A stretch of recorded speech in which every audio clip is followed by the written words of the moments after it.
بسم اللہ الرحمن الرحیم۔ السلام علیکم ناظرین، امید کرتا ہوں کہ آپ سب خیریت سے ہوں گے۔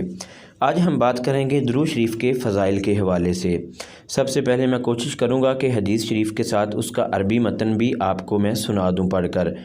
بسم اللہ الرحمن الرحیم۔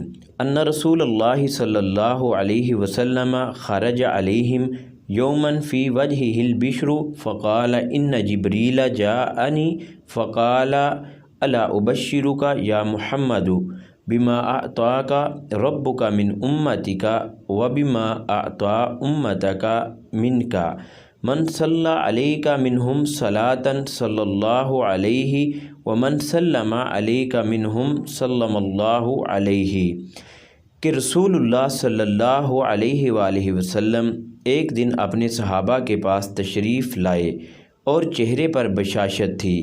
آپ صلی اللہ علیہ وسلم نے فرمایا کہ جبرائیل امین میرے پاس آئے اور بتایا، اے محمد صلی اللہ علیہ وسلم، میں آپ کو بشارت نہ دوں اس عنایت پر جو آپ کے رب نے آپ کی امت کے بارے آپ پر فرمائی ہے، اور جو عنایت آپ کی امت کو آپ کی طرف سے عطا فرمائی ہے۔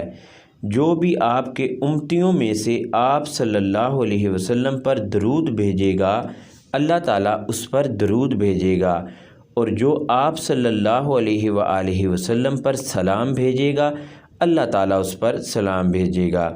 سبحان اللہ دوستو، کس قدر عظمت اور فضیلت ہے درود پاک کی، کہ اگر آپ درود پاک پڑھیں گے تو اللہ تعالیٰ بھی آپ پر درود پاک پڑھے گا، اور اگر آپ نبی کریم صلی اللہ علیہ وسلم پر سلام بھیجتے ہیں تو اللہ پاک بھی آپ پر سلام بھیجیں گے۔ دعا ہے کہ اللہ تعالیٰ عمل کی توفیق عطا فرمائے، آمین۔